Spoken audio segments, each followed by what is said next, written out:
జాతీయ ఏకైక ముఖ్యమంత్రి. స్వాతంత్రం వచ్చిన తర్వాత జగన్మోహన్ రెడ్డి గారు చెప్పడంలో అతిశక్తి లేదు. ఆ నేపథ్యంలోనే ఎన్నికల ప్రణాళిక కూడా 5 సంవత్సరాలు చూసి సంతృప్తి అయితే నాకు ఆశీర్వదించడం అనేది ఒక ప్రత్యేకమైన ఎన్నికల్లో ఓ ప్రత్యేకత. తప్పకుండా జగన్మోహన్ రెడ్డి గారిని ఆశీర్వదిస్తారు. మళ్ళీ ముఖ్యమంత్రిగా వారు వస్తారు.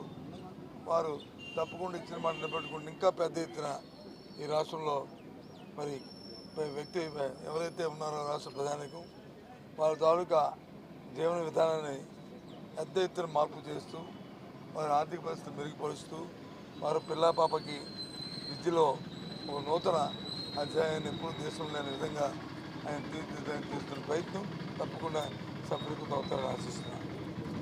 అయితే ఎన్నికల్లో చూశాను నేను ఎప్పుడు లేని విధంగా